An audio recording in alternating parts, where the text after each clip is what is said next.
Hello and welcome back to another edition of West Ham Fan TV's Friday Night Pint. Sorry we were a bit late. My computer was kept on crashing, so we had to keep on resetting it. But we are here. We are back. End of the week. How's your week been, boys? Not too bad. Very warm. Very warm. Very warm. Very warm. You're melting. It's nice to see you. It's been nice having the nice weather. Yeah, you can't complain about the sun. Good to see everyone. Good to be back. Well, how's your week been? Yeah, really good, mate. Good week. Been working. Just same as Graham. Really enjoying the sun. A bit of football in the sun, and it's been just enjoying the week, enjoying life. It was hot Monday, wasn't it, right? It was hot Monday. Yeah, it was hot Monday, mate. I fucking knocked the bejesus out of myself this week. Honestly, I knocked myself clean out, mate. I've never felt anything like it. I've never really done it before. And it was on Tuesday. And I smashed my head in on something. And I swear on my life, I didn't know what day it was. I didn't know who I was, what day of the week it was. Huh? We used to do it at work. Yeah. I didn't know what day of the week it was. I passed out in a van. I was fucked, mate. I was literally fucked, and I'll be honest with you. Concussion. I did have a concussion. I had to go to the hospital, but I had to have a couple of days off of work. I'm still not quite right now. My head is fucking spinning and kept on getting headaches and that. But Jesus Christ, I've never done anything like that before in my life. It's mad. It's weird because I smashed my head, right, and I was getting into a van. And then the next thing I knew, I was waking up and I was somewhere else. And I don't remember anything after that. And the next thing, I was somewhere else in a car. And someone was like shaking me, going, "Are you all right? What's going on? Are you all right?" It was like, but I couldn't tell you how I got there. Get off me. It was weird. It's weird, mate. Where am I? What's happened? It was like I was teleporting. Seriously, it was fucking strange. There's just bits of the day what I just don't remember. I was just, you know what I mean. And I literally come home, went to the hospital, got sort of diagnosed, and like a big concussion. Had a couple of days sleeping, and then fucking weird, mate. It's just it's all a blur. But Graham said that you actually dropped a pound and it hit you on the head. Yeah, that's what happened. Coming in, Graham, what do you want to talk about tonight? I'm going to pick on you because you ain't been here a couple of weeks. Well, I saw the day we were after Depay. Depay, yeah. Yeah, which is a bit unexpected, I've got to say. What do you think? What do you think if we do? You know, there are conflicting reports. I think ex-employee has sort of said that we are interested. There's reports saying we're not interested. There's reports saying that we're sort of put our name in the hat. There's reports saying that we've sent a major offer, which is over £200,000 a week. Now, what I wanted to say about that sort of thing is that we winced at Onana's £80,000 a week and Jesse Lingard's £160,000 a week. Is someone like Depay worth £200,000 a week? Discuss. I mean, that's the sort of money players like Ronaldo and Messi are, you know, like, and they're the best players in the world. Would you put him in that? Would you put him in that bracket? No, of course you wouldn't. You can't put him in the same bracket as them. But it'd be a statement by West Ham if they went out and got him. But I'll be honest, I don't think it's us that are linked with him. If there's only 3 London clubs really that I think would be in for him, and that would probably be Arsenal, Tottenham, and maybe Chelsea. I can't see West Ham going for him. I think it's just like a London club gets linked straight away. The press think it's us because we're desperate for players. We're really desperate for players now after letting 2 more go this week. So look, would I like him at the club? Of course I would. He's a good player. You know, Barcelona are in trouble at the moment. So if there's any chance we are going to get him, it would be now. But look, if I mean, if we was in the Europa League, I think we'd have more of a chance of signing him. I don't think the Conference League is a big attraction. That's why I think we're not attracting some of these players that we're going for at the moment. I think that's part of the main issue, because some of us are turning us down and we're offering them a lot of money, like the Nunes, the centre-back that we offered today. We offered him 6 times his salary and he's turned us down. He said no. So it's not about money. And I respect players that it's not all about money. It's about what they want to achieve in the game. And if West Ham ain't the right club for these players, then we have to move on and try to get players in that do want to come and sign for the football club. Well, I saw today something like that. Coletta Carr's name's come up again. Fucking hell. Max Grady it seems to come up every window, doesn't it, now? Is Carlos Bacca linked with us again? Fucking Ida Good Johnson. Ida Good Johnson. Ida Good Johnson was linked for him for 10 years straight, I think. He went to every other fucker but us.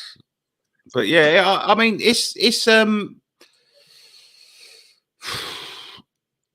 weird one to put, because he is a good player. He is a good player, and he done really well in France, and he's done really well at Barca, and he's exciting. He's an exciting player. But I don't know whether a lot of people remember, but he was actually over in the Premier League with Manchester United, and he flopped.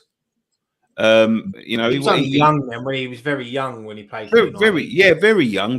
But it is one of them things where, like, they balked at the sort of demands of Onana, and they had the bid accepted, and then they started to second guess itself because he's got no experience in the league. So why would you then send a £200,000 a week offer to someone that's played in the league and failed? Like, it doesn't make any sense. Like, I'd rather gamble 80 grand a week on someone that's never played in the league, thinking that he could be an absolute superstar, rather than pay £200,000 a week someone who's been here and didn't quite do it. Because I think once you've got that sort of thing, the same thing as like Di Maria.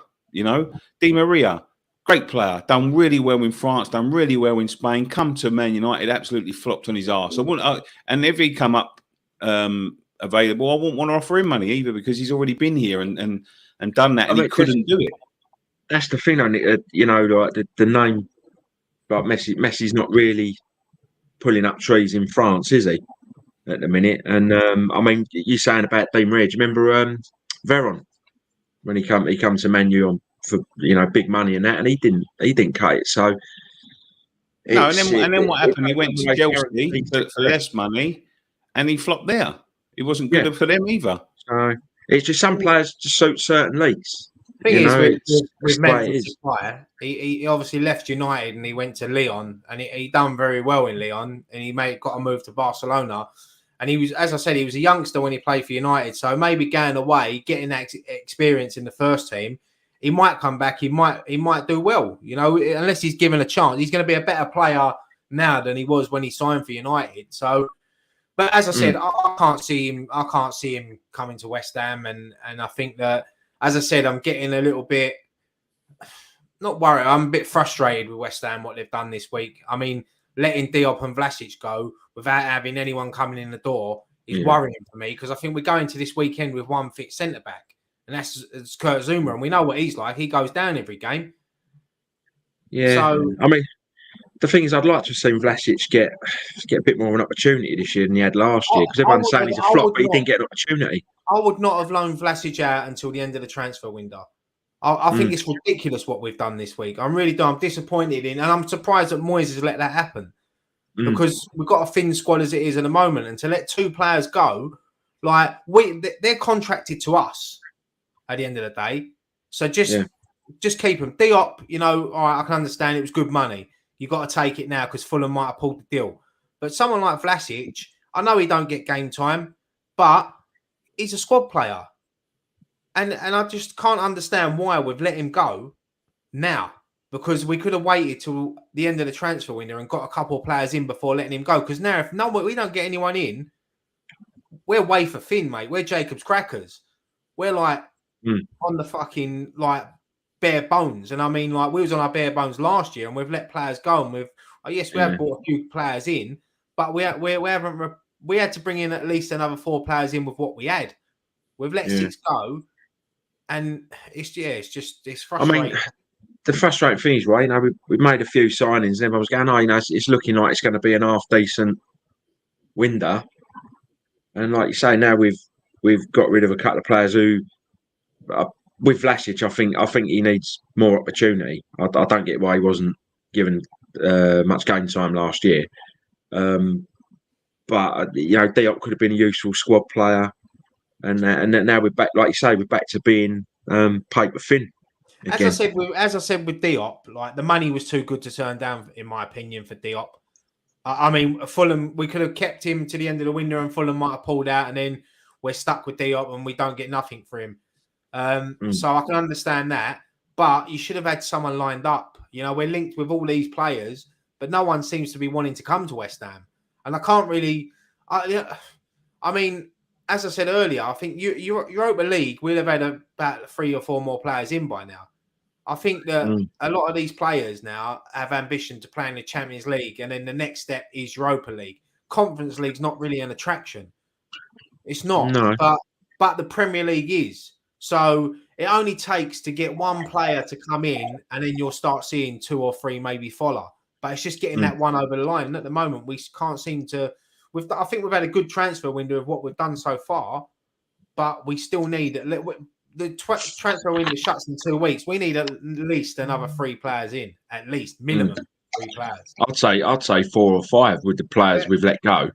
Yeah, let's be fair. It's 2 weeks to the trend of the transfer window. 4 or 5 ain't coming in. No, 4 or 5 of quality ain't coming in. Like I can honestly see. I can see about 2, if I'm honest. I can see a defender coming in, probably a loan, and I can see I don't even know, maybe a midfielder, but I'm not sure. I'm just not sure. I'm just not sure what. See, I wasn't. Let's not forget Diop, by all accounts, refused to play on the weekend, which was, you know, when you know, regardless of whether he's got game time and all of that sort of thing, that's poor from a professional. If you, I understand that he wants to go, and apparently he stormed out at one of the games, one of the friendlies, him and someone else. I think it might have been Vlasic or Ben Rama, sort of demanding that they play, and Masuaku, wasn't it? Demanding that they play. You know, we get a bad injury. Apparently, the injury to Dawson's pretty bad. So, like, it's a lot worse than they first thought. It's like a thigh injury. Ogbona's just not there. Aguirre's obviously out for the long term. So, you know, it would have been a chance for him to sort of cement himself as, you know, as a first choice centre back, and he just turned around and went, "Well, no, actually, I don't fancy playing," and all that sort of thing. I think that's poor from any defender, and I don't want anyone like that playing for my club. Like, you know what I mean? Like, he slipped down the pecking order. Like, I hate players that think they've got the divine right to play. Like, I hate players like that. It's a Diop came here. He was absolutely quality when he first came here. When he first signed for the club, he was class. There was a reason that we was sort of quoting 65 million pounds to Man United when they was interested in him, because he was quality. He was a Rolls Royce defender. He looked like he was going to, but since then he's regressed. You know, and when you find yourself, you know, Craig Dawson was signed a couple of seasons ago as literally someone to fill the squad, not even the bench, the squad. You know what I mean? When we sat here and we spoke about him, you know, we were saying he won't even be in the squad probably. You know what I mean? He's just someone to fill a space. And he worked his way up, took his chance, and he's a first team regular now.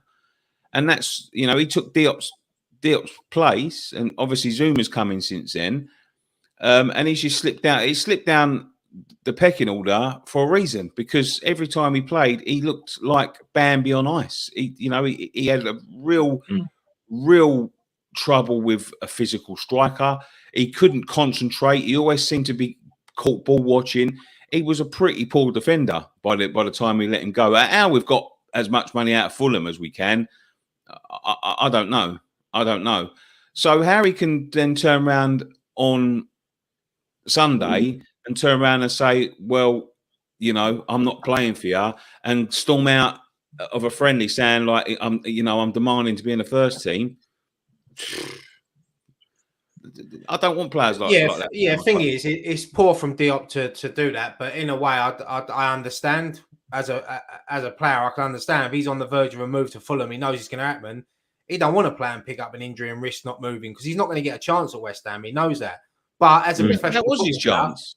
No, but but he was always going to go no matter what. As a professional football player, you want to play football. So, it's poor from Diop. But look, if he goes to Fulham, you know, I don't wish him no harm or nothing like that. Good luck to him. You know, he does well, just not against us. It hasn't worked out.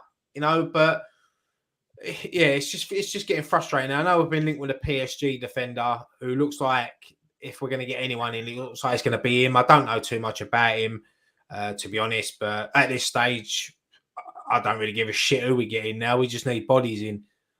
The thing is, I don't want to do what we did before, you know, when we spent all that money and we just got players in to pack out the squad because we thought we were going to go far in Europe, and then we go out in the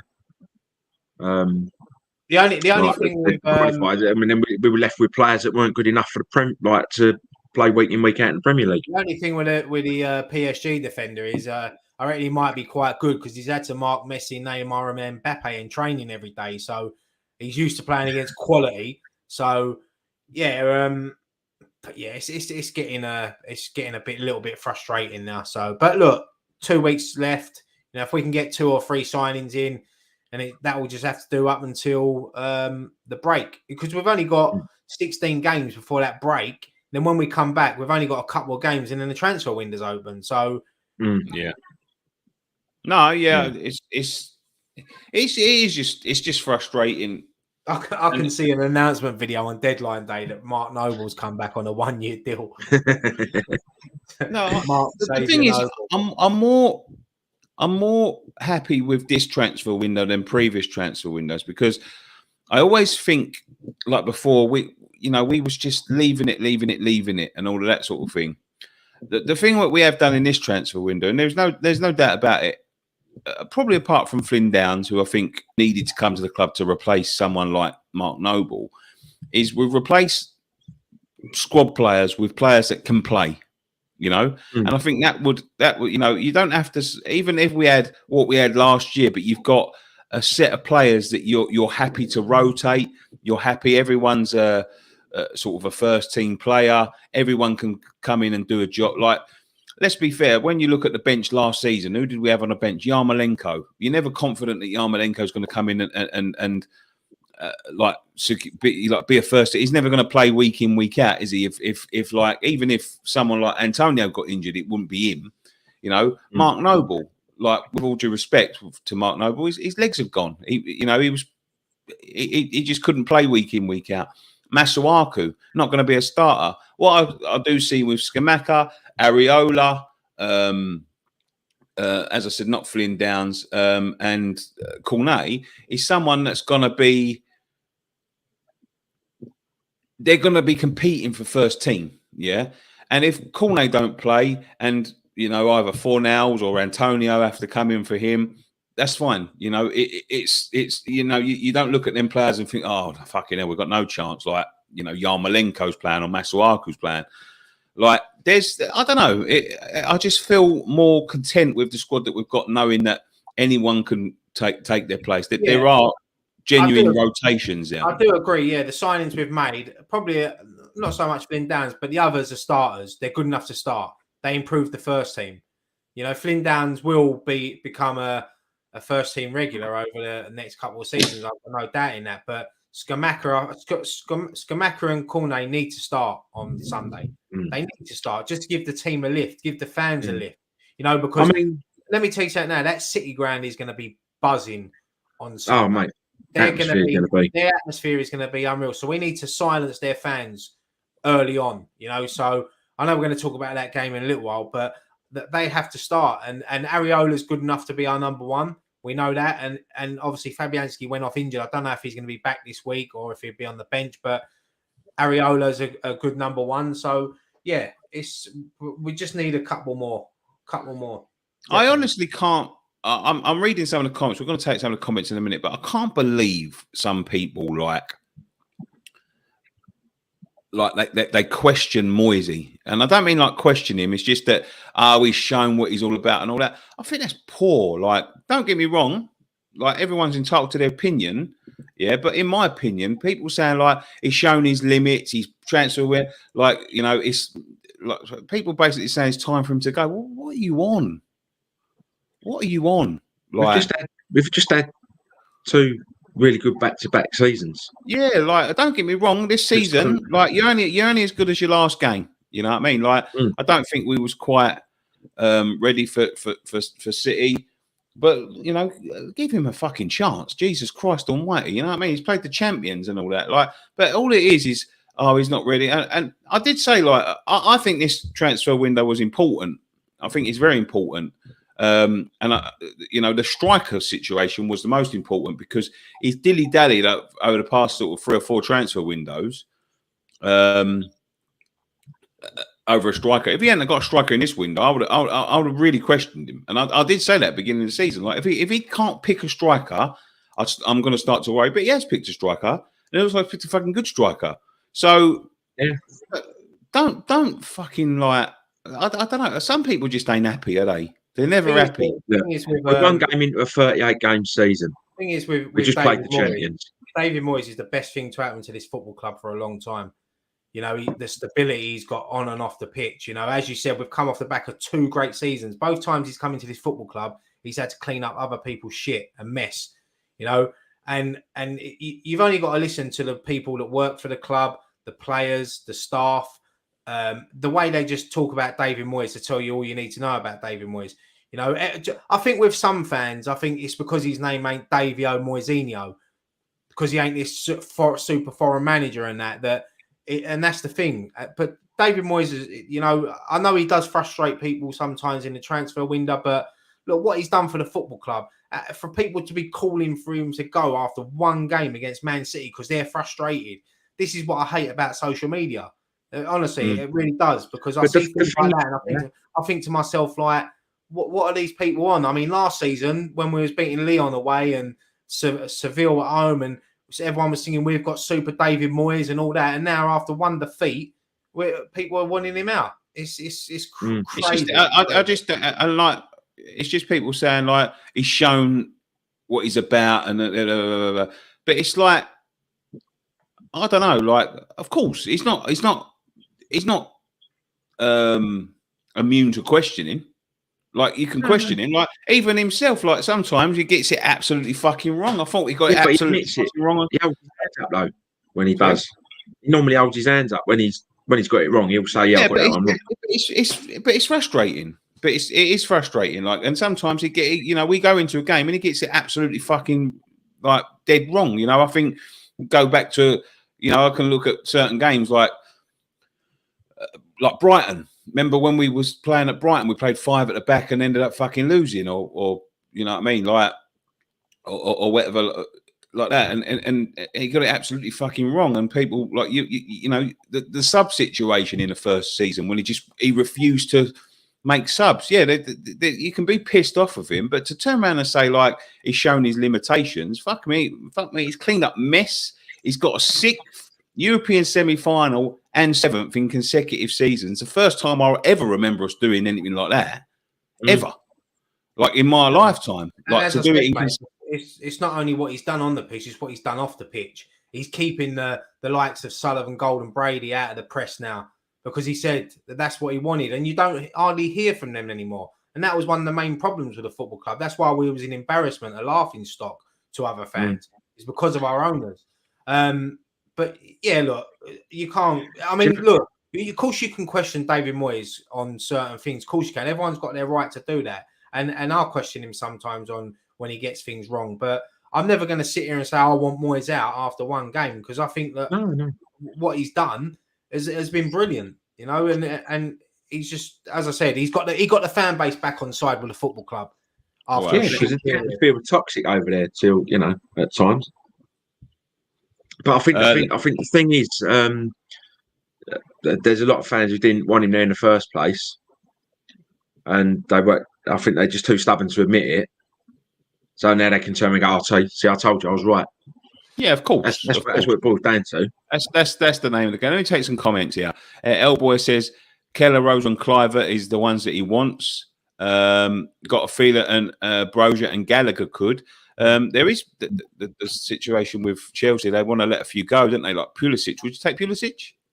Yeah, I'll take I would. Brozier, I'll take Gallagher, I'll take Loftus-Cheek. I'll take whoever they want. They got any left backs. They want to give us Chilwell as well while they're there. Hudson-Odoi's one as well. Yeah, I'll take him. Give us Abramovich as well. Oh, Abramovich is gone there, isn't he? Freddie Thomas says, "Why aren't we negotiating with multiple players at the same time?" I'm sure we are, Freddie. Let's be honest, mate. I'm sure they're not. Do you guys think players don't come because of Moyes? No. No, I don't think so. No. Oggy should be changed to coach as he is fucked. Look, when he got the injury, I said he may never come back the same, but give him a chance. He's only just got back. Frankie James probably could have done with funds for Masuaku and Vlasic now rather than letting him go on loan, as they know they're both ain't going for us again. I don't think it's a question of money. I don't think that they wouldn't let him go if they needed the money on loan. They would have sold them. They do make some odd decisions at times, West Ham's letting these people go on loan when we haven't got anyone lined up. Remember when we done it with Zarate? Yeah. Let him go to QPR. Yeah, QPR, wasn't it? Fucking hell, that was a random fucking transfer. Yeah, and we didn't have a centre forward at the time. Always a drama, always a soap opera in our transfer dealings. I also can't believe we haven't gone in for a left back, Borna Sosa. I don't know anything about him, to be honest with you. We need to hear from Diop his version of the story. I think he's talking about refusing to play. Mr. C says, "You're right, Mr. H. Any player who starts demanding stuff should be out the door. We've only got Dawson and Oggy for one more season as well, so we need to get quite a few new centre backs for next season. Well, we've got Guerd, and I'm sure there'll be, people to be signed, and people coming up through the academy. Dawson has been a barricade, learnt his trade from Hard Knocks. Someone saying don't forget Hooters. I think Nottingham's got a Hooters, which I'm assuming that everyone's going there drinking on Sunday. Basically, if you're not one of Moyes' favourites, you don't play. Simple. No, I think that's a very, very harsh thing to say. Last time we was in a Hooters was in Frankfurt. Yeah. Guarding the chicken wings. Fucking the worst Hooters I've ever seen in my life, mate. Look like crackhead Hooters. She looked like Olive from Popeye. Yeah, it's true. Basically, not one of. I think that's a very harsh thing to say. Let's not forget these French players have moments of going AWOL, Payet. Well, that's a bit fucking stupid thing to say. Anyone's got loads of players have gone AWOL. What about fucking Marko Arnautovic? Dean Henderson says, "Wait for the season, fellas. Lucky to finish in the top half. Hope I'm wrong, though." Very negative, Dean. Come on, sort yourself out. If we want to fight on all fronts this season, it's not going to happen. Then we'll be fucked by Christmas. I think what you find about this season as well, with the Conference League, is a little bit of an easier competition until the later stages. You know what I mean? Like it's not going to be as intense as the Europa League. That's what I would say. What a way to run a professional football club. Disgraceful. It's just all talk. Chris Mills says Diop seems a decent lad, but refusing players proper scummy. Someone said next 2 games we must win. West Ham got rid of 9 and bought in 4 players, 2 of which would go in the first team. We need a centre back, left back, defensive midfield, attacking midfield, centre forward. Everyone was saying we had a thin squad last season. How would you describe the squad this season? More rotation. That's what I would say. I'll be tempted to start Downs over Souček on a weekend. Let's see what he's got on bedding while Souček is out of form. I think that'd be harsh on him after one game against Man City, and bear in mind Flynn Downs has never played. Well, he's played 1 minute in the Premier League. Crow on a bench might as well have a player from under 12 taking his place. Roma Jr., they're not just signings, they're impact signings, and that's what feels different with this window. Yeah, I agree with that. That's what I've been trying to say. I'm gutted that Guerrero is injured because he's very good. What do you think of Moyes' boggling statements? Scamacca and Cornet are ready. It's just a decision to decide if we play them or not, but we are getting closer. Surely he needs to start them, for fuck's sake. They'll start. They'll start. Yeah, I think they'll start as well. Rotating players is a clever way, Pep, of keeping everybody happy. Moyes, MOT, has shown his limits. Again, that's harsh. He didn't have anyone to rotate last year. No one that would come into the first team to, let him build his squad. That's what I would say. Let him build his squad. There's still a lot of rust left over from the last couple of shit managers. So results have always decided how good managers are. I remember the crazy gang, a bunch of drunks and criminals winning the FA Cup. That's fucking 1980s, wasn't it? 1988, that was. We'd like to see Skamaka Downs and Cornet start on Sunday. Crossed Hammer says, I'll never call out Moyes, but I can question him. Pin Sangria says, spot on. We're lucky to have Moyes in charge, but back a solid work ethic. There you go. There's loads of comments there. There's more coming in. We'll keep on going through them. Yeah, I think like just reading the comments as coming out, I think there's a lot of people that do back David Moyes, and everyone's got their rights to have their opinions on David Moyes, and of course the transfer window and that. So look, as Graham always says, Graham, what are opinions like? Arseholes, everybody's got one. Yeah, no, so yeah. I'll tell you what we can talk about. Look, everyone's entitled to have an opinion. No one's opinion is right or wrong. Everyone's entitled to it. West Ham are suing the London Stadium or a threat of legal action over the price of their beer because apparently there's a contract saying that they need to be comparable to what's up the road: Tottenham, Arsenal, Chelsea. Yeah, and it's not. It's over what they're charging now. That's the thing, quite a bit. About that? Well, yeah, I mean, it looks like the next home game, the price is going to be brought back down, which is good because it's ridiculous. I mean, I went over there on Sunday, got over there a couple of hours before, stood outside the ground. I got a beer in the Heineken bar or wherever it was, and it cost me £6.80. I went inside the stadium and it was still early bird special, and they was charging £6, but then it went up to £7.20 after. I mean, that's ridiculous when you compare to some clubs. I mean, Man United, as much as you hate them, and they charge £3 a pint up there. It's like £3.60 or something like that. It's £3, and then even Tottenham charge. I think they do a pint in there for £5 something. Five to 10 or something it is. The dearest pint they've got there is that they do their own brew, don't they? Their brew there was £6 or whatever. But Arsenal, Chelsea, they're all around that sort of price. So yeah, for the London Stadium, they've tried to be a little bit cheeky there, but it's good that I know it took people to question West Ham, but they've got on. It looks like they've got on top of it, and if they get them prices down, fair play. Because at the end of the day, football fans, we pay a lot of money for travel. We pay a lot of money for tickets. We pay a lot of money for season tickets, merchandise. To then start overcharging on beer, which, I mean, if me, you, Graham and Scott was at the ground and I said, I'll get around it, it's nearly £40 for a fucking round.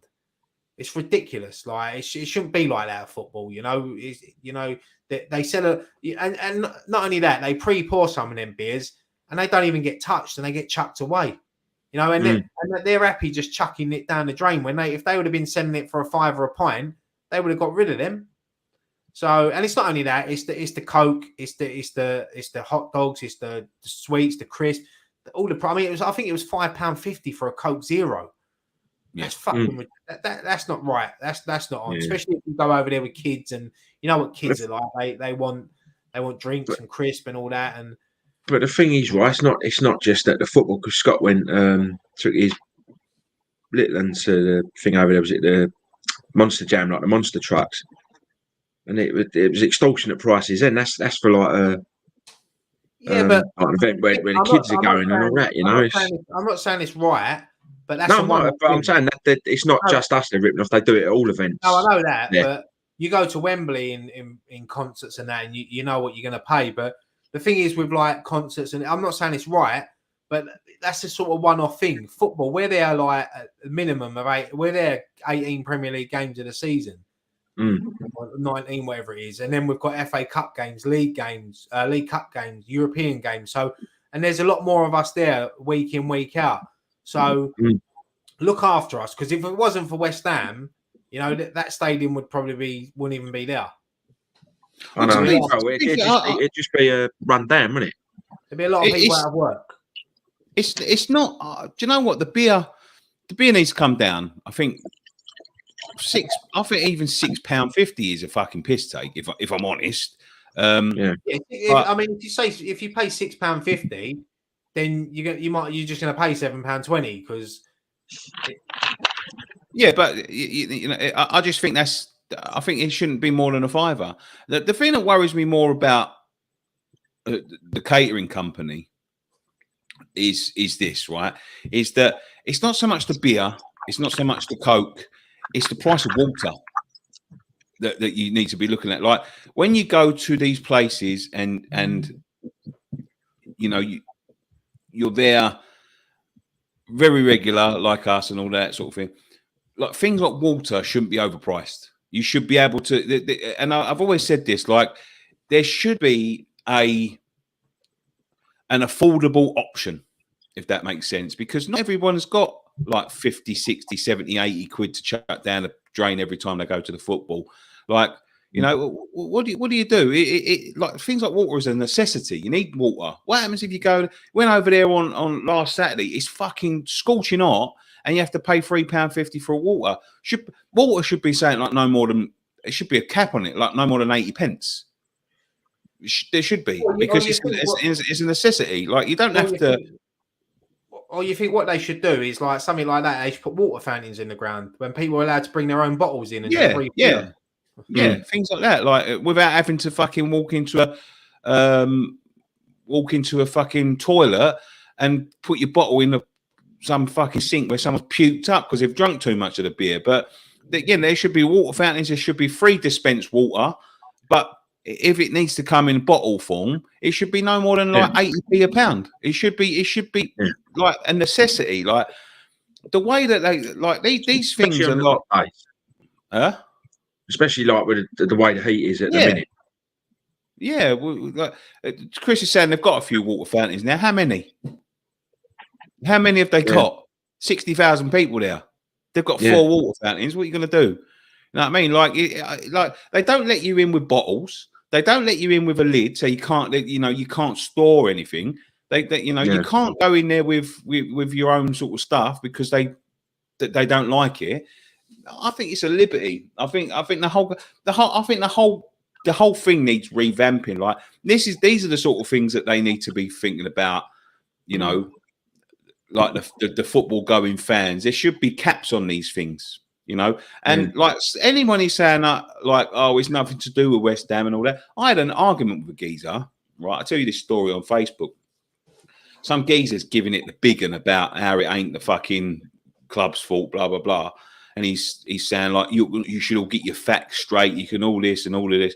And I was like, well, I'll tell you what the facts are. The facts are these, and these are the facts. Yeah, West Ham, although you know it has got nothing to do with West Ham. That statement is right. But what they did do, mate, is they sold the right to have a say for for profit. So if I was the owner of a company and I was sending them to somewhere to watch, to have my product, and there was another company involved that was overcharging them, I'd go, whoa, what the fuck's going on here? Oh, it shouldn't take the likes of fans to like fucking have a go. They know what the prices are, and they would have agreed to them or at least seen them before the season started, and they didn't say nothing. So don't tell me it's got nothing to do with the club. And it's an outside source. Yeah, it is an outside source. But the club have put us in that position. They sold the bowling ground where they did set the prices, and sold us. Took us to the London Stadium.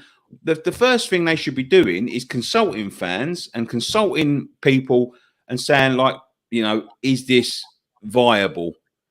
Because millionaires making decisions.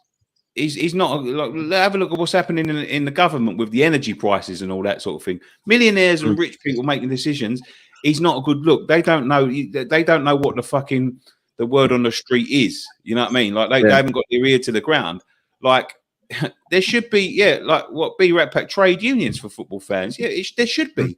And there should be things in place to stop us from getting, ripped off and scattered. West Ham have put us in that position. Delaware North, or wherever the fuck it is doing the catering, haven't just put that price up on the day and said, right, that's the price of beer, and West Ham go, oh my God, you're having a laugh. They've been discussed. That's been discussed with the club. And the club have turned around and go, yeah, okay, whatever. You know what I mean? Like, because it doesn't affect them. Yeah, it's only when people have created uproar. Yeah, it's only because it's only West Ham are what West Ham are doing at the minute is virtue signalling, because they've seen the uproar of what's going on, and they've thought, well, it's a chance to gain a few brownie points with them and say, like, we're going to sue them and all that. They should have done that before the season. They shouldn't have never allowed that to happen. So it wouldn't have just been, we're going to put the prices up this weekend. That would have been well in advance. Like it wouldn't happen like that. It's, you know what I mean? Like they just don't. They never, ever, ever, ever, ever off their own back, because if no one would have said anything about the price increases, nothing would have happened. West Ham ain't going to turn around and go, hold on a minute, that ain't. They're taking them to court now, or they're threatening legal action because it's not the same as it is with Chelsea or Arsenal. If no one would have said anything, would they have been pulling up legal papers? No, they fucking wouldn't. But then, also, I mean, you got to vote with your feet as well, haven't you? I didn't buy any beers in the Grand because I won't pay those prices. But I saw people queuing up at the beer kiosk, so people were paying the money on Sunday. I stood there on Sunday, and there was two blokes in front of me that all they done while they lined up was moaned about the prices, and then they paid it and got beers. So I refused to. I said to him, mate, like, we walked in, see the price, and I went to my mate, I ain't paying that, and he's like, nah. Like, we had to wait until after the game and got a beer in. I'll tell you what summed it up for me last week is that, like, it was so hot in that stadium and outside that stadium that they should have been giving out 3 bottles of water for the fans. Instead, they were giving out scarves. Yeah, bloody scarf in that weather. Have a fucking scarf. But again, as you say, they should be giving out water, things that, when there's big crowds and all that, they're giving out scarves. It's a marketing ploy. It was Claret and Blue Day. They wanted people to go in that shop and buy more shit. Them scarves, if you look at the scarf, you got one of the scarves, didn't you, Ryan? They're from about 5 seasons ago that they've had stuck in some fucking warehouse somewhere that they're never going to get rid of. Take anything for free, mate. No. Listen, a scarf's a scarf at the end of the day, but that's what they were. They were stuff that they were selling 4 or 5 years ago that have been stuck in a warehouse somewhere. They're like, Claret and Blue Day, give it to the fucking punters and get them back in that shop. That's all it is. You know what I mean? Like, it's just, there needs to be something done. Like, I think even £6. I mean, it looks like the club have done something with it. So let's just see what happens at the next home game against it's Brighton next Sunday, isn't it? So we can see then. I'm sure a lot of people will be there early and posting pictures on Twitter saying like the prices have gone down or gone up. So, I mean, look, if they knock them down to £6 a pint, it's still expensive, but it's better than £7.20. So it'd be nice if they can get it in the sort of £5, like between like £5 and £5.50. I mean, I think that's what you pay in a pub anyway. So it should be. I think it should be what you pay around the Grand in the pubs, like you say, £5, £5, £5.20. But I think it should be comparable to that. It's just a piss take otherwise. Or you can go and stand outside the shop round the corner near the Carpenter's Arms and just buy your 4 cans of beer there and stand out on the square. Cover your irons. I think the thing that makes it worse is there's a monopoly there, because once you're there, you're fucked. There's no choice. You know what I mean? Like with Upton Park, there was a choice. You had shops all around it and all that. Any sort of competition is a little bit away from that ground, isn't it? And once you're on that island, you're stuck on the island. You can't go off and then come back on. And like, it's monopoly. It's like, they're locking you in somewhere, and then charging you through the teeth to get a pint. You know what I mean? Like you're saying, Riley, the other day, there's 2 geezers moaning about a pint. If they had a choice, we wouldn't be there, would they? They'd be somewhere else. As well, I think like you should be. you should be allowed to bring your own, like, especially if you've got kids. They should let you bring your own Yeah. stuff to the stadium. Like, I've never really agreed with that. I think you should be allowed to bring in. You know, when we used to sit at Upton Park, I mean, we used to laugh at it at the time, but you remember you used to see that family that used to sit in front of us. They used to bring their own sandwiches and drinks and crisp and all that in, and you can sort of understand why, because you never really understand people's situations. I mean, we laughed about it then, but we was only young, thinking, "Oh, look at them bringing sandwiches." But you know, Now you're like, you know, they might not have no money. They might not be able to afford to buy drinks. Yeah. So when you think about it, it's yeah. So I think they should be allowed to bring. Like, I don't understand why why they take the bottle lids off of the water bottles as well. I've never really understood that. I've never really understood that because it can be classed as a weapon because you can but throw surely, it. what can you throw? What can you throw further? A full bottle of water or a fucking plastic lid? What's going to hurt more? No, agree. But when I don't think it's so much. I think lids are in general because, like, although a bottle of water is fair enough, I suppose. I think they've just blanketed lids because you've got the sort of fizzy drinks that fucking go like really hard, don't they? When they've got a lid on, like if you get a bottle of Coke, once the fizz is in there, it goes really fucking hard. It can, you know, a mate of ours got hit with one of them at football, and it fucking cleaned him out nearly. But yeah, it can be. But then again, what's I fucking seen people with cans in there? You know what I mean? What's the fucking difference? Yeah, I've seen people take flares in there. I've seen, like, it's just, yeah, I don't know. The thing is, I remember my uncle said, like, years ago, it was in the 80s. West Ham were playing Millwall in the Simod Cup, like at the Den. And when they got there, the police were handing out these. I don't know what the key rings were. I don't know if it was like kick it out or whatever the group was called at the time. They was handing out these key rings. As you get, he said, like, basically they just handed out sort of 20,000 missiles. Yeah, they've done it once. I mean? We had this launch, kit launch back in the 90s, and they put fucking bottles of bubbles on everyone's seats. When that the feeler kit, wasn't it? Feeler kit launch. Was that the one when they put, like, they had body paint on them as a kid? Yeah, Yeah, I remember that. Middlesbrough. Was it Middlesbrough? Last game of the season? Might have been Middlesbrough, yeah. Yeah. And they stood in the corner with this kit painted on them, and one geezer threw a bottle of bubbles, right? And this is the maddest thing I've ever seen. That geezer stood there still, and there must have been 1,000 people chucked a bottle of bubbles at him, and not one of them hit him. None. That's why none of them made the Olympic squad. Yeah, exactly. We're going to talk about this from Hammer's Mike in a minute about the wall, but let's take some more comments.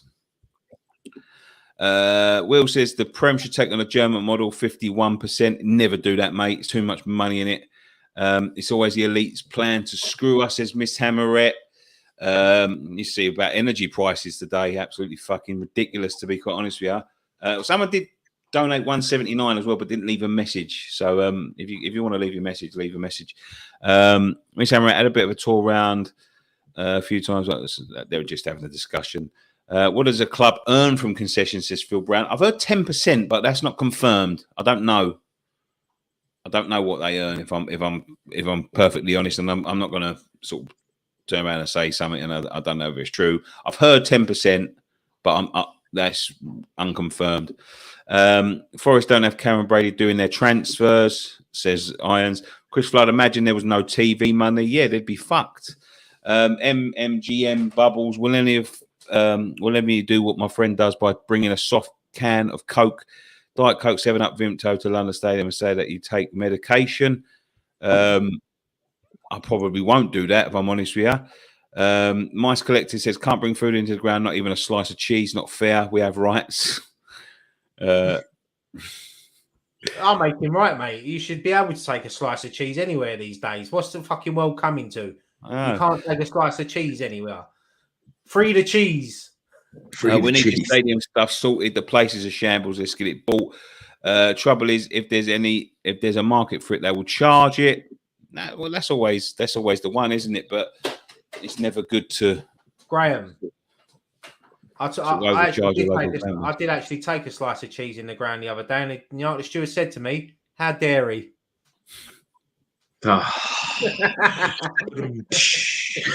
Ryan's here all week. Try to feel. Peter Jones, when it comes to the cost of items at the stadium, the buck stops at the top. Sullivan, yeah. See, this is what I was trying to get at the other day. This geezer, right? I didn't tell you about this geezer. So he was going on and on and on about me, and I told him about that. The fact is that they've given up their right, and it is still within their right. Their what's the word? It's still as of their interest to sort of defend their fans because we're their fans. We're not Delaware North fans. We're fucking West Ham fans, so they should be defending us and all that. He's going, no, you don't know what you're talking about. Blah blah blah. Do you even go to games? I went, I go to one or two. What difference does it make? And the geezer must have looked up my profile. And then he just fucking deleted his comment and blocked me. I couldn't message him back again. But he's sort of laughing at me, sort of getting all cocky cunt. But yeah, what difference does it make if you even go to games or not? There's no difference whether you go to games that you don't have to go to games to stop being a cunt and want everyone to be charged for the fucking nose. Even if I went to one game a year, it don't change the fact, does it? I can't wait till I start my job at West Ham. I will be talking to fans and directing the fans to their seats. I'll have a look out for you all. But this is the thing I said about, when it comes to the ball, they don't just get to wash their hands of it because, they ain't directly charging it. You know what I mean? And I said this about the stewards as well. When the stewards started beating people up when we first got there, and people were complaining to West Ham and going, well, it's nothing to do with us. Well, it is something to do with you because we pay you the money. And we're there on your say so. So if people get beat up by stewards, you can't just wash your hands of it. And that's what. To be fair, they haven't done that, but I just wish they would do it of their own accord. I mean, I consider myself quite lucky. I mean, we're sitting here saying about $7.20 for a beer, which is like ridiculous. But when I went to New York and I went to see the New York Yankees, I paid $19 for a can of Budweiser when I was in the ground. It was a large bud, but fuck me, $19 that cost me. And I think to myself, give me the fucking £7 at West Ham any day. Yeah, it's all a piss take. They shouldn't be doing it either. But that's the culture. They don't have.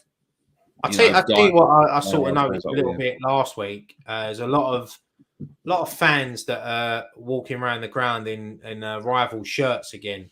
And fair play to some of the stewards over there. They didn't fuck about. They got them straight out. Even me, like me and my wife, when we was going up to our seat, I had a bloke walk past me in an Arsenal shirt. The geezer was walking around like Arsene Wenger on the Invincible season, like he owned the place. And I sort of stopped him. Like, to be fair, this steward was only about 18. He was only young. He see the shirt. He stopped him, and we went over to him and he said, "Mate, why the fuck are you in here wearing that?" He went, "Oh, I'm here just to watch a game." I went, "Well, fuck off to the Emirates."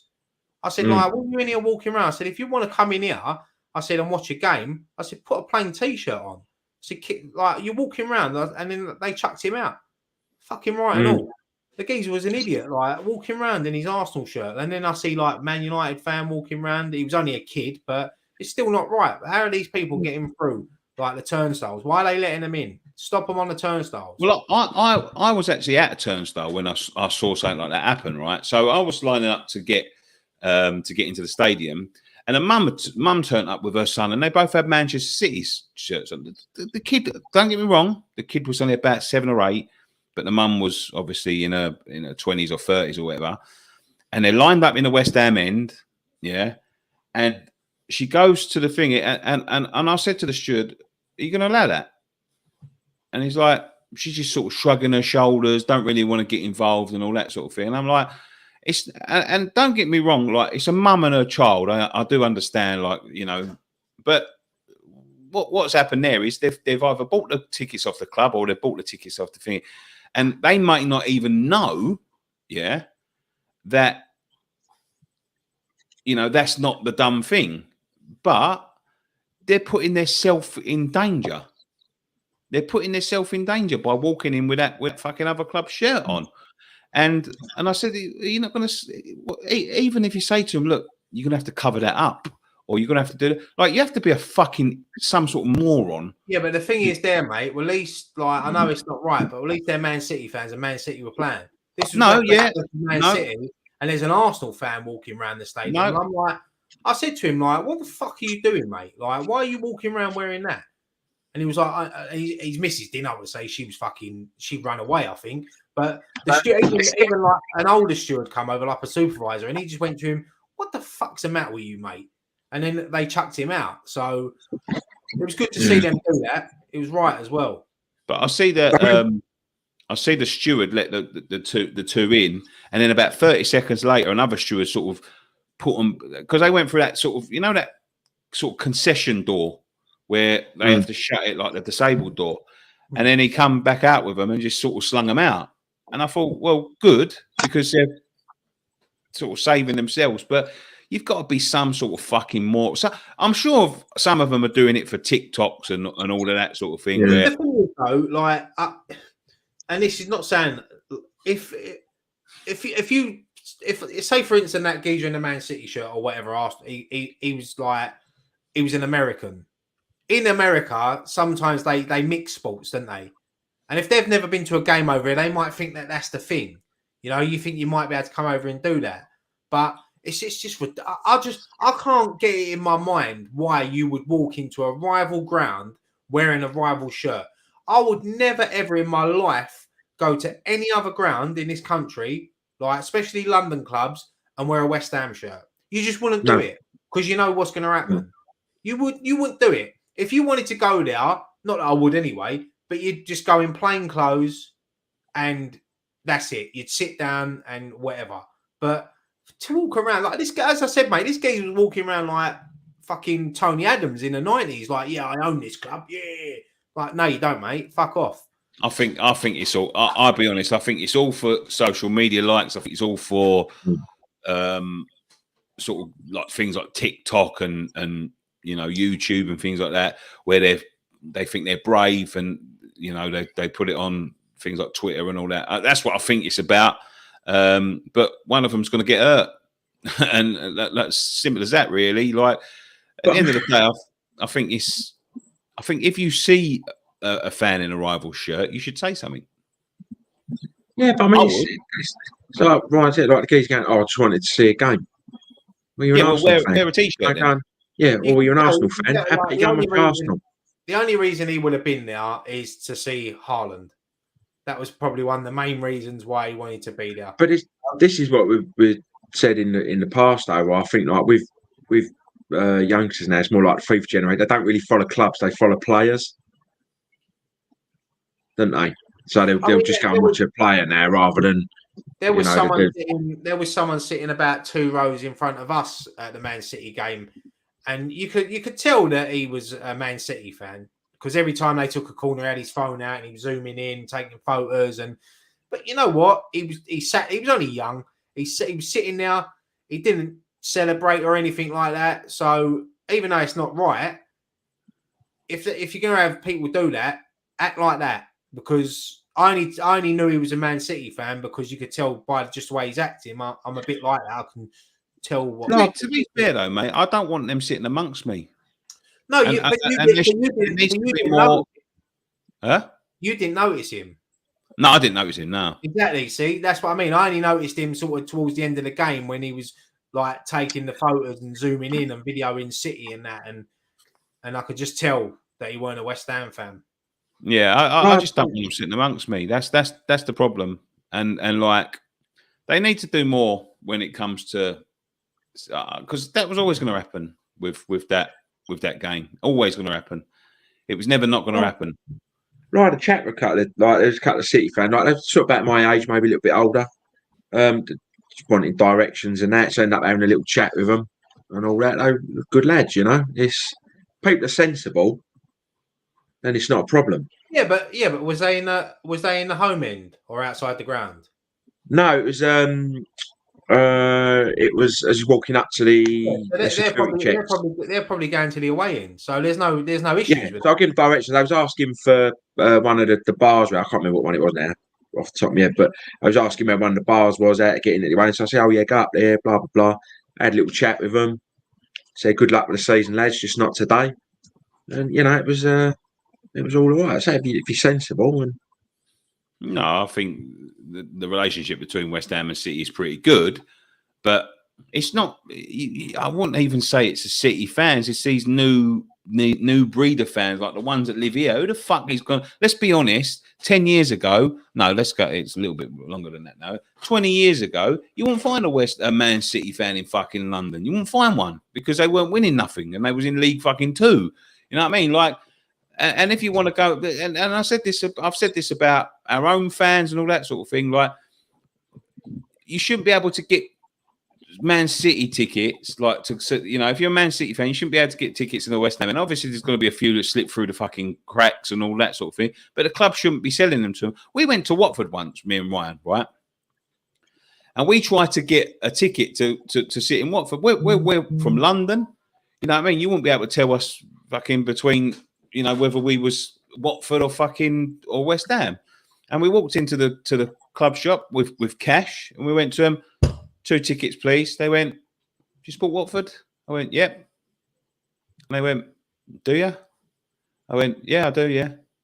And they was like, "No, I don't think you do." And they didn't sell us a ticket. Point, and I told you this outside. That's at the point where you should have whipped out your Elton John glasses and started singing Rocket Man. No, but that was it. I can't remember what they wanted to prove to him that I'm a West Ham fan. But as I said, London boy. I'm from fucking. I didn't have any colours on or anything like that. I whipped out cash and they was like, "No, we're not selling you a ticket." No, they wanted to ask if they basically asked us if we had an account history with the club. Because it was sort of like a high category game for them, like that's probably why they done it. But they could have quite easily sold us tickets. There was tickets left. Could have quite easily sold us tickets, but they didn't. So the thing is, like when you get these, it was always going to happen.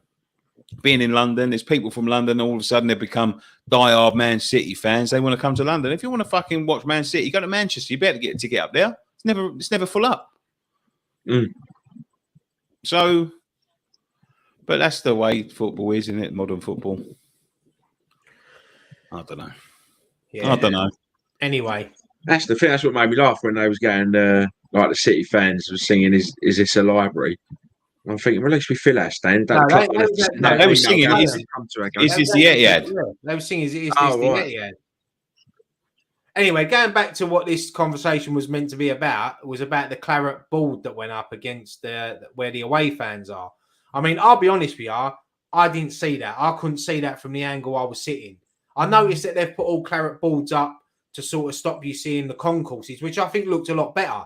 It made it look more claret around the ground. It looked better, but I didn't see that wall. I didn't see it until people posted it on social media and that. I mean, that's ridiculous. That's going to come down. That's got to come down. One thing about football, the best thing about going into a football ground is having that banter with the home and away fans. You go to any away ground, you sit near the away fans, you have that bit of banter. That's what makes atmospheres. That's what makes the day for some people. And to take that away, I think that's fucking ridiculous. They've already blocked that little bit off in the corner, so now they've put that wall up. I mean, you got to take that down. You have to have that in football. You obviously you don't want it to go over the top and violent and things like that. You obviously don't want to see that, but you got to have that little. If we score, you got to give it to the away fans, and if you're an away fan and you score, you want to give it to the home fans. I mean, it's ridiculous. They've got to take that down. Have to. Yeah. For me, I said a couple of months back about consultations. They had consultations with us, right? And there's a lot of things implemented in the stadium that people like us suggested, because they consulted with fans and they made it a little bit better. Listen, it's never going to be it's never going to be Upton Park. It's never even going to be a football ground, to be fair. But there were certain things that they needed to do to get it to an acceptable standard, not a good standard, but an acceptable standard. And it just seems like they have, I don't know who they're consulting. And this is the thing, like they need to have some sort of what's the word? Some sort of like market research going on, because whoever is making the decisions in that stadium has not got the fucking slightest idea about football, about fans, about fan culture, about the working class. They've got no clue about nothing. Nothing. Mate, it was like the Berlin Wall. It was like, it just popped up. It was there. Like one minute it weren't there, then it was there. It was like, but it's ridiculous. They need to. The atmosphere is not great there anyway. We're trying to create atmosphere. The atmosphere there can be fucking electric. But taking away, it just shows that they know nothing about football whatsoever. They need to get people in making decisions that know what they're talking about. And there isn't enough people there. Again, like, I don't know who that's down to. I don't know whether that's down to West Ham. I don't know whether that's down to the stadium. I don't know. I don't know who the fuck's made that decision. But whoever's made that decision is a fucking idiot and needs sacking, to be quite honest with you. Because they know nothing. The person who put the idea forward and the person who agreed it. Yeah. It's ridiculous. Whoever's making them decisions knows nothing about football when they're working in football. They need sacking. Sack them right now. Whoever the fuck is responsible for it, sack them. Take that bit away from it. I think the rest of the ground actually looks quite nice, what they've done. Because I think it actually looks more, where they've put them claret boards up behind the fans, like to sort of, so you can't see straight through to the concourse. I think that looks, image-wise, like it looks a lot better. So, but just knock that wall down. Graham, get your sledgehammer, mate. Knock it down. Next week at Brighton, I'll be like Hasselhoff, mate, on top of, when he was on top of the Berlin Wall singing, that'd be me on top of the claret wall at West Ham. Graham and his JCB. Cross says, Nicky, the media have no idea either. Look at the McAvenny pick in the Villa top on the website. Well, I'm sure they're looking for new people in the media team. I'm pretty sure I saw that. But I won't work for them. Fuck that. No, I wouldn't either. Give it up my Saturdays to go and stand back off. Right. Anything else?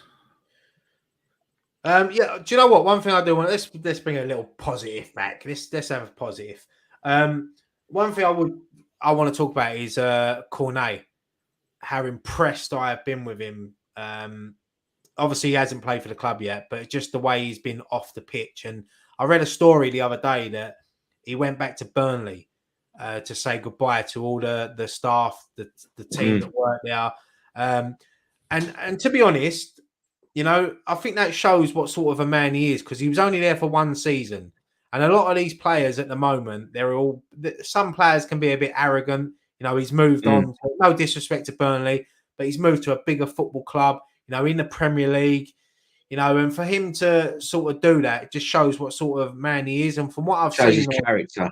Yeah, it's just to see what I've seen like on social media, and I see a video that he put up today, which was really good, like images of him at West Ham Station, like, and walking around London. And I think he's going to be really, really good for not only for the team, but for the vibe in the dressing room. And I think the fans seems like a very, very nice lad, you know. And I think he's gonna be a big favourite with the fans. I think I do, mate. As much as I wanted Jesse Lingard, and I said this last week, I think it was a blessing that we didn't get Lingard and we got Cornet, because I just think he's going to bring something special to us, like the football club. And for him, and when I see things like that, like he went back to Burnley, said goodbye to all the staff, invited kids down, give them all signed shirts, said thank you, you know, for his time there. And as I said, he was only there for a season. He doesn't really have to do that, you know. But that just shows what a man he is. And yeah, I'm glad that he's at West Ham now. And yeah, I'm really looking forward to seeing him play. And hopefully on Sunday he'll get his debut and hopefully get the winner. Yeah. So I'll say it'd be, like yourself, I think it's going to be a tough game Sunday. That ground's going to be rocking. 23 years out of the Premier League. But again, the atmosphere is going to be electric. We've got to, like you say, we've got to try and keep them quiet first 10, 15, I think. Yeah, and that's all you can do. You know, they're going to be buzzing. As you said, it's a long time since they've hosted a Premier League home game. they've got all their new signings in. I think someone said earlier they've just, I don't think he's going to play, but they've just completed the signing of Dennis from Watford as well, which is another good signing. So, yeah, it's going to be interesting on Sunday. Don't get me wrong; it's going to be very interesting. But if we can shut their fans up and get stuck into Forest in the first 10, 15 minutes, because that's what we need to do.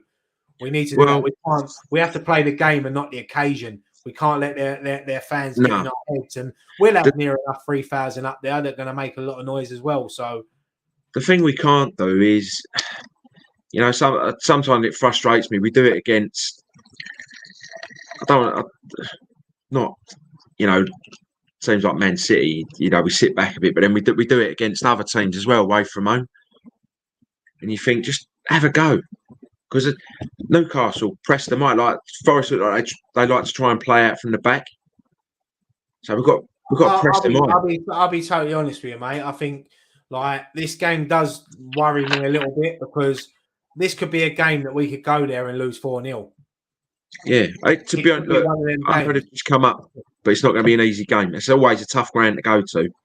Yeah, well, you say that. Last 2 times I've been there, we've pissed it. So I'm if it's Skamaka and Cornet, if they start, that'll give the fans a lift. That'll give the team a lift, because it'll be a better starting 11. You have someone like Mikel Antonio on the bench ready to come on.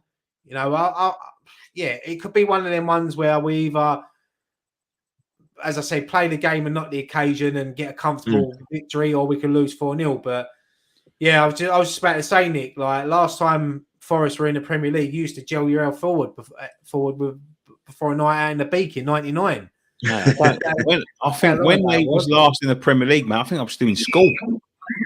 Yeah, you was '99. Yeah, I left in 2000. Yeah, I was still in school when they went down. I'll be honest with you, it's one of them games, isn't it? It's a tough one. It's going to be a buzz around the City ground, but we've got the players to hurt them.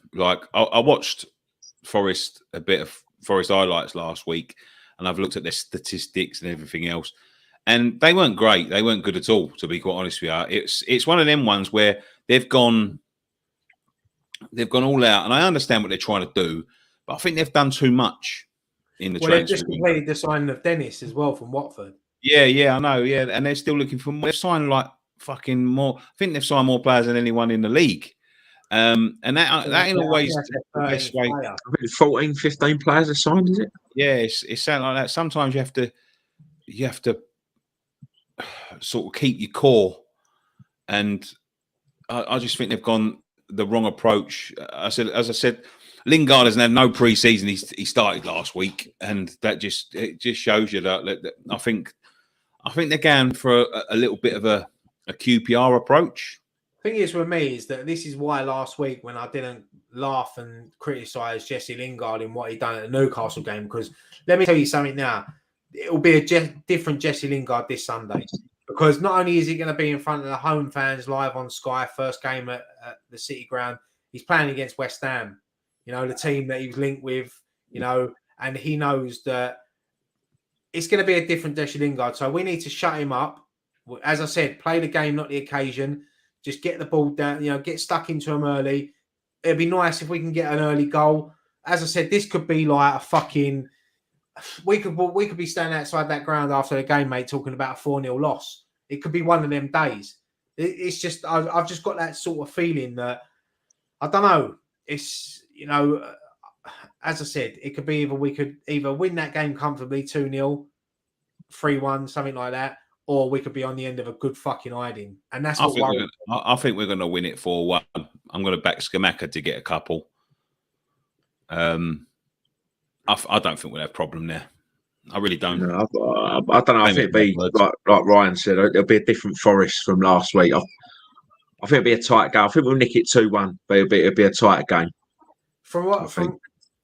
I think in all the grounds that we've been to over the years, I think you're going to find it's going to be one of the best atmospheres you're going to witness before the game and when the game starts, because it's loud, the City ground. One of my mates, the season ticket holder up at Forest, and what they done last season was unbelievable. And you know, and they're looking forward to this game so much. You know, there's fans there that got season tickets that weren't even born the last time that they was in the Premier League. So you can imagine for years they've sat there watching big teams. I mean, it hit home to me. Like, I always think that, listen, I think West Ham are a big club anyway, but I was watching Sky Sports News last night and they'd done this feature where this cab driver was driving around Nottingham and he was picking up like ex-players and fans and that, and they was talking about, and this cab driver was saying, do you know, he said, like, I couldn't believe it. So I looked at the fixture list and I said, like, we've got West Ham at home, first game of the season. He said, I can't believe it. That's massive. We're playing West Ham. And like, I'm thinking to myself, like, that shows that they've been out of the league so long, how much they're looking forward to this. And I think for Forest fans, win, lose or draw on Sunday, it's going to be a massive day for them anyway. But they'll want that win. And listen, there's 3,000 of us up there on Sunday. So we need to get behind our team as much as their home fans are going to get behind their home team. And I'm looking forward to the game. No, I'm looking forward to it as well. So I've always had a little soft spot with Forest, so like because of Clough and that over the years. So I've always had a little. So I'd like to see him stay up, but I'm obviously hoping we beat them Sunday. I said it in the predictions thing. I think they will do well this season. I think they can. They're good enough to finish around mid-table now. I think they'll nothing about that Newcastle game last week. I don't think they're going to get off to a flyer like a lot of like newly promoted teams. I think they'll build into the league rather than sort of like have that initial burst out of the traps. You know, you get some teams that have half a good season and then they sort of. I think they'll be the other way round. I think they'll build into the league as they build around their squad and they get their they pick their best team. I think it's a good time to play them. It's never going to be a good time if you're the first team to go there, but in terms of fans, it's not a good time. But in terms of squad, I think it is a good time. I don't think they're going to know what their best team is. They've got so many new players. There's still players trying to find their feet. There's still players that ain't fit. We're a professional team, although we didn't show it on fucking Sunday, but we are a professional team, and that's what we've done in the last couple of seasons. Is we've made sure we've approached these games with, I wouldn't say caution because I don't think caution is the right word, but approached it the right way. I think we've got players that are used to big atmospheres now. Now we've played in the European games. I just can't see it as a problem. I just can't. So I'm just hoping that we get a Barnsley turnout like when we played Barnsley all them years ago when they come up and we went up there on the first day and we beat them 2-0, I think it was, and 2-1, I think it was. Lampard and Johnny Arson. So I'm hoping that we get another result like that. You know, as I said, the Forest fans are going to enjoy the occasion, whatever the result. But for us, we need to go there, as Dickie said, be professional. We're used to these atmospheres. We've been to Frankfurt, Lyon, Seville. You know, we've been and we've played in these atmospheres. So, but it comes down to Declan Rice as well as a captain to just get the players to say to them, look, go out there, play your stuff, play the football. It's going to be new having someone like Cornet and Skamaka up front. They've got to get used to that. But I'm sure if you're good enough, it'll click straight away. So, yeah, I'm looking forward to the game. Yeah, that'll be a good game, I reckon. Good game. Good game, I love. Nothing for a pair. All right, sorry. Oh, my neck. We go ask us anything? Yeah. Yeah, there you go. Yeah. I've got it back to claret as well. Look, instead of the black. Look, when it used to come up, I thought we was announcing bad news when it was black at the bottom. The Queen died. Was that like that? Don't say that. Sad day. Yeah. So, have you got any questions? Get them in now. We'll be up at Nottingham Forest on Sunday. We're going a little bit early, aren't we? What time's the kick-off? 2 o'clock? 2 o'clock, yeah. Yeah, so we should be up there for about 11:30, 12. 11:30, 12, yeah. Which ain't really too early, is it? No, not really. Andy, come earlier. We've got to find a space. Yeah. Someone's just said there about Iron Maiden. That's a good thing to talk about. Did anyone see the Colton Cole and Chris Jericho interview in the Carpenter's Arms? I think they missed a trick there, not going to the cart and horses doing that, because obviously Iron Maiden. I think it's a regular series in the Carpenters, though. They're obviously. I don't think it's going to be that regular, mate. No, they've done a few in there. I know they've done a few in there. And I think they've sort of like hired it out for a couple of things. I think we should get in contact with him and take him to the Cart and Horses. You know, fucking Nick knows the owner, didn't he? We'll see if his band wants to play there. We'll sort it all out. Yeah. Who, I get in touch with Chris Jericho? Yeah. We can't even get in touch with Chris at admin at West Ham, let alone Chris fucking Jericho. I know people that got in contact with him already. But yeah, man, I think we listen, we're not going to get in contact with Chris fucking Jericho. I didn't even know. He doesn't support West Ham. It's an Iron Maiden thing. He's a big rock fan, isn't he? And he's Iron Maiden's one of his favourite bands. So he didn't even know what West Ham was. Cole said, "Do you like West Ham?" He went, "Yeah, go on then. I'll have a sandwich." Yeah.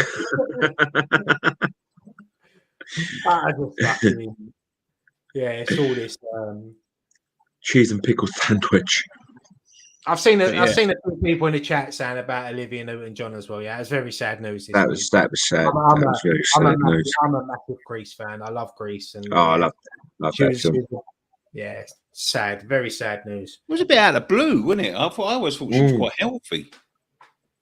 She's battled breast cancer for a long time, and I think I think her family just kept it like at the media and that, and it's very sad news. You know, it's a part of getting older, isn't it? You start seeing all these people that you've like not idolized, but you've watched growing up. And as I said, I love Grease. It's one of my favorite films. I love it. Summer loving happens so fast. Has anyone seen the Noble documentary? I still haven't watched it yet. No, I haven't watched it yet. You know what? I'm going to be totally honest with you. I was very disappointed with it. I think they could have done a lot more. Don't get me wrong, I enjoyed it, but I think they could have done a lot more. For the current players that featured in the video, I think was poor. I think that there could have been a lot more done, and I think that I wasn't overly impressed with it, to be honest. I think they could have done a lot more for Mark Noble in that. It was on my list to watch this week, and I wanted to do like a review of it, but obviously I had an accident, so I couldn't do anything. But yeah, it's definitely. I'm going to sit down and watch it. Probably, but I might watch it on the way out to the forest. It's definitely worth a watch. Like it's okay what they've done, but I think they could have done a lot more. I can't comment because I ain't seen it. Do you know what I didn't like about it? I'll be honest with you. What I didn't like about it, they didn't have fans involved. That's what pisses me off with the West Ham media team sometimes, is that they don't interview fans. You know, they can see on social media that there's fans out there that idolise Mark Noble, love Mark Noble, you know, and they don't even want to get them involved. You know, that's the only thing that pisses me off with the media team. They want to sit there and they want to talk to the likes of, I can understand the ex-players and that. I do that played with him, but get more fans involved. I was a bit disappointed with it, if I'm honest. I think Mark Noble deserved a lot better. Yeah. In fact, I'm gonna make a feature-length film about Mark Noble. I'm gonna get Richard Madeley to play him.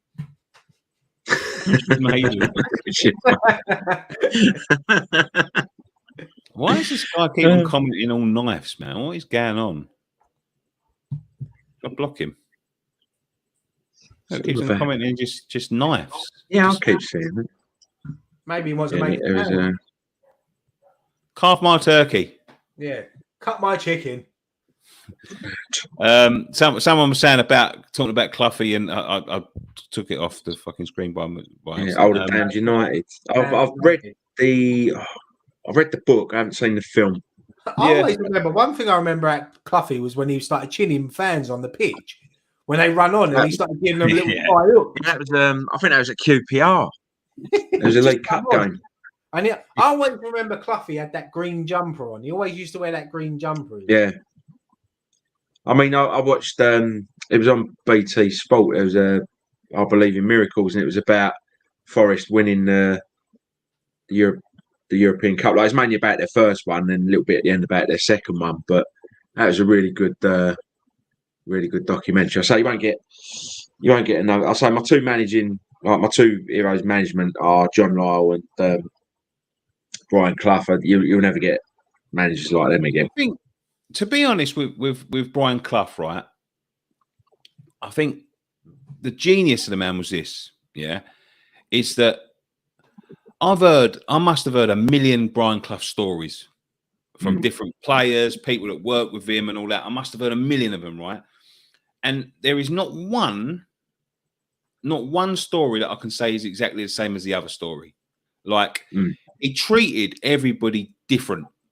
Like he had such a grasp of the way to get around people. Like I've heard I must have heard 1,000 stories about him trying to attract players and all that sort of thing. And some people say that he got hold of them and left it down to them, and like he never contacted them again, and it was down to them to contact him, and he wouldn't pursue it. There was other stories that he was after a player, and he turned up at their house and like fucking sat down and made the missus make him a dinner and all that sort of thing, and wouldn't leave until there is a million stories about the way he handled things, and none of them were the same.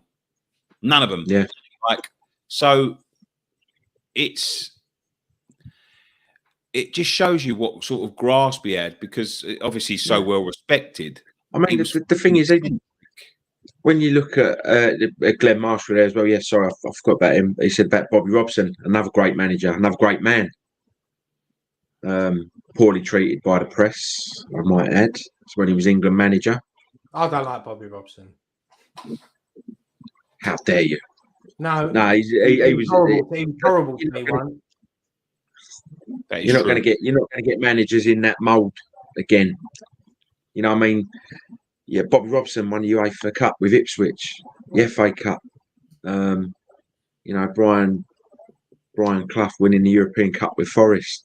When you watch the documentary, you got players who were out of favour at other clubs or might be considered journeymen, and he moulded them into a championship winning side after they finished third in the second division the year before. And he won the league and then won the European Cup. Oh yeah, they're a different breed of managers, like them sort of managers. But yeah, whenever I think of Cloughie, I just think of when he was whacking fans when they was running on the pitch, and he was just whacking them around the head and that. And good. They're the sort of managers you miss, because like you're not going to get managers that do things like what they done anymore. Like they can't get away with it. Managers can't get away with things like that. There was a Bobby Robson documentary on BT Sport as well. That's really good documentary.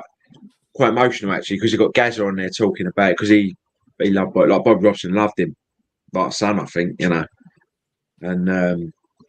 that was quite emotional to watch. Listen, I'm only joking about Bobby Robson anyway. Bobby Robson, no, I know you are, mate. I know you are. He was a football legend, and he was a great man. And as I said, I actually liked him when he went to Newcastle. I remember his first game at Newcastle, and they beat Sheffield Wednesday like 7-1 after they didn't win for ages, and he just turned it around there. Yeah, and he's a football legend, and what he done with England as well. Getting us to a semi-final of the World Cup. Everyone remembers Italia 90. It don't matter how old you are, even if you weren't even born, you've all seen the images of Italia 90. And let me just say this: West Ham need to bite Ismail Assar. Did you see his goal? Fucking hell, that was some goal, wasn't it? Against West Brom the other night, yeah. Halfway line. Good player. Yeah, it's good from the halfway line. This geezer keeps on sending me this. Been sending me this for weeks. I'm going to answer this. Maybe we should all answer it. He just keeps on saying my name. I don't know why he keeps on saying my name. Nicky, what do you think of GCSEs? I think they're an outdated way to test people. I think school, the way it's structured at the moment, is an outdated way to do things. I think that we could... A huge revamp of the education system is needed, because it's not as plain sailing now as a bit of paper tells you what you can and can't do. But they serve a purpose. There you go. That's what I think of GCSEs. Yeah, look, listen, all I would say is don't worry too much about GCSEs, because I've got fuck all and I haven't been out of work since I left school. I know people that done GCSEs in universities and didn't even end up getting a job. So, yeah, I hated doing them. I've got to admit, didn't enjoy it. I remember I bunked. All right. I bunked off my French GCSEs, and me and my mate went up London, and my mate bought a porno out of a shop. We got the number 15 bus from the Barking Road up to the West End, and yeah, he went into and yeah, we bunked off. And then I remember another time I bunked, and I can't remember what it was now, but we bunked off another time, and we went down to the West Ham training ground. And when we come back, we got off the bus on the Barking Road, and our PE teacher drove past in the minibus and caught us.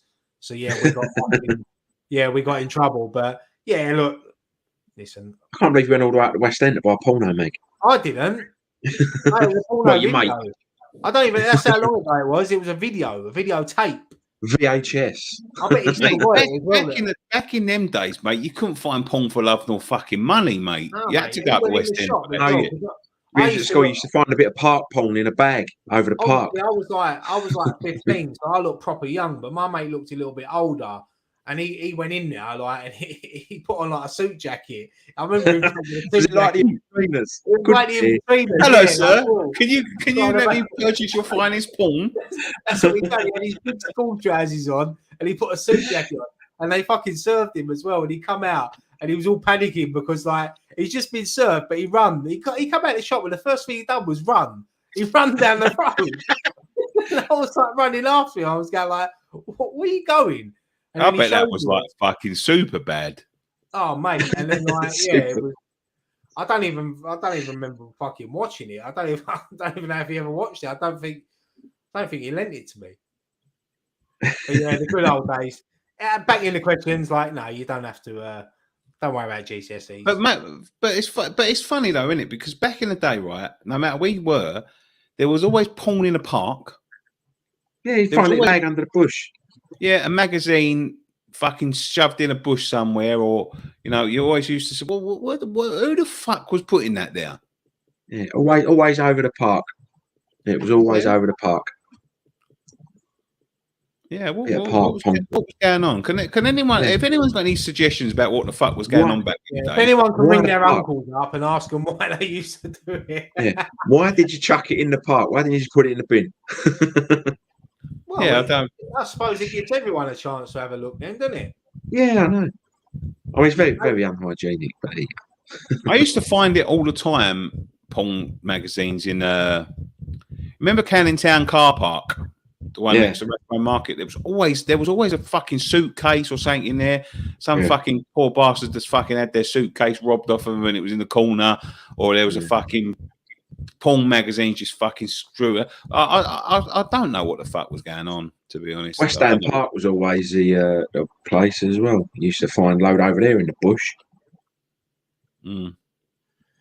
If you put them there, that's why you used to find them, because you pick them back up. Have you ever had a Taco Bell? No, I haven't.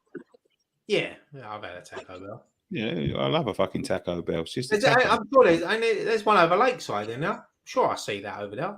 Yeah, they're popping up everywhere now. I had, you know what I had the other day? Popeye's chicken. That's really nice. I had that in New York when I was there. Yes, it's really nice. Pretty expensive though over here.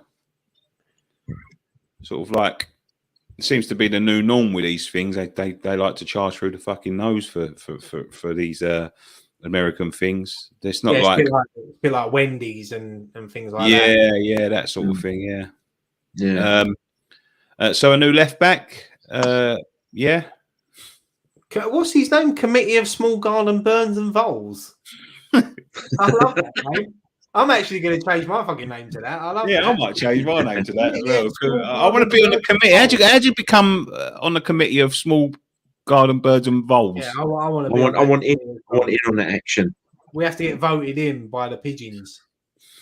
Or Miss Amret, anyone remember Wimpy's? Oh, I remember Wimpy's. Oh, yeah, I'll tell you what. I'll tell you something now. I was standing in Lakeside last night while my missus went into a shop, and I was on the phone to Scott Collier as we was talking, and I was standing opposite a Wimpy, and I was looking at it, and I was thinking to myself, I haven't had a Wimpy for ages. There was one on my high street, and it closed down. I used to have one when I lived in Grays. There was one there, and I used to go there every now and again and get a milkshake. Their milkshake is the best milkshake. It's so nice. I haven't had it for ages, but there was a Wimpy's down my high street like a little while back, and I went in there actually to meet someone once, to have a meeting in there. Weird, but all of a sudden, out of the blue, it just shut down, right? And it must have been one of them ones where the owner, I think they went COVID. That was COVID. No, it was well before COVID. It was like Christmas 2017, I think it was. It shut down, and they had all of the like the Christmas decorations, the Christmas tree up, and all of that sort of thing. And they just shut the door one day as it was and just left it. No one came back, and it was like that for a couple of years. And it was like a little time capsule, because you had all of like tomato sauce bottles still on the table and all the fucking machinery there. Their secret sauce is nice. You can buy it in the you can go actually in the Wimpy and buy it. I'm getting hungry now. I don't have my dinner yet. I'm starving. No, me neither. Bring seeds, meat in the mound. Okay.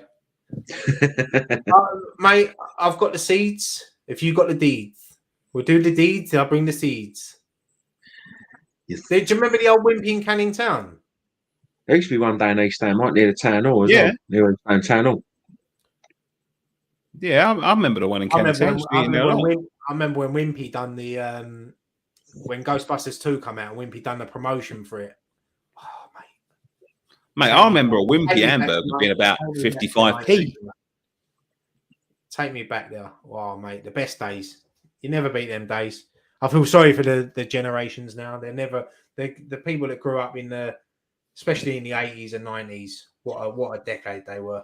Best do you know what they don't? Do you know what I noticed the other day? They don't do in McDonald's anymore. They don't do the plastic toys. Nah, stopped all that. Yeah. Come on, we all love the fucking Tasmanian devil. Stopped all that now. No, I used to love it when you used to turn like the French fries into a robot. Yeah. Or what was the other? What was the hamburger? Do you remember hamburger? Yeah. Oh, Mark Atkins, the Wimpy did the brand Derby donut with ice cream. I remember that. Man, I want a Wimpy now. Yeah, I know. I'm fucking. Let's all go Wimpy. Lakeside's still open. I could get over there. Yeah. Oh, do they still do the bender in a bun? Wait. That's not Korea. Yeah, what the Frankfurt thing?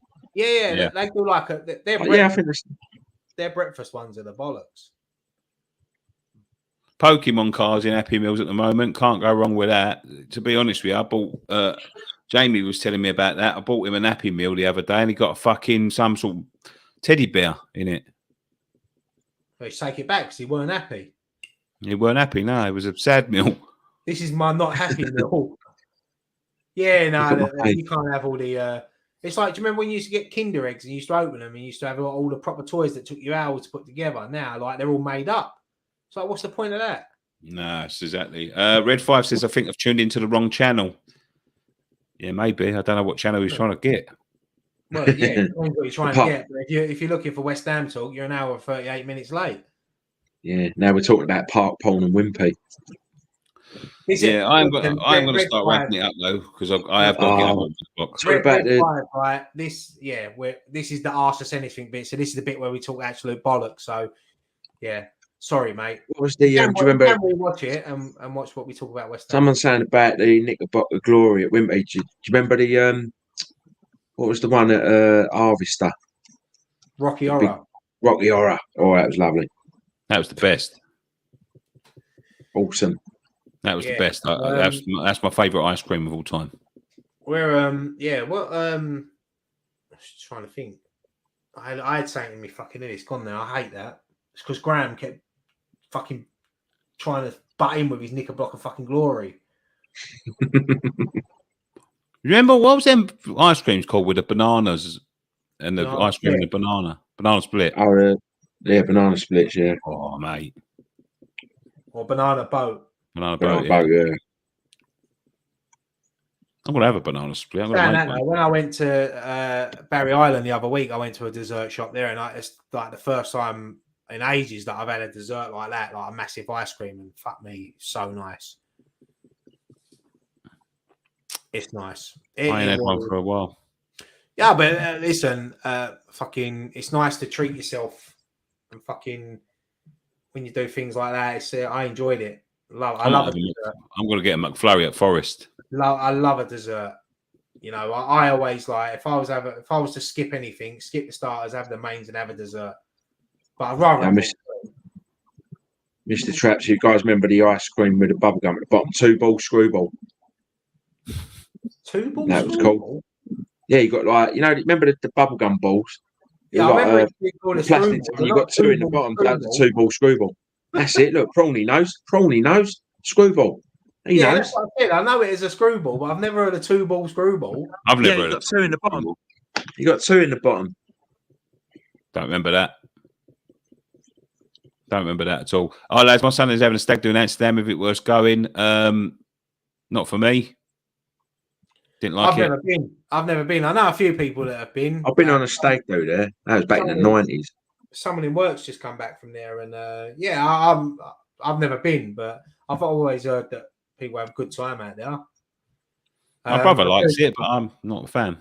Stephen saying Eubank Jr. or Ben, mate. Honestly, I am so buzzing for this fight. This is a fight that I've been wanting to happen for at least 2-3 years, and now they've finally got it on. I still think Eubank's going to pull out.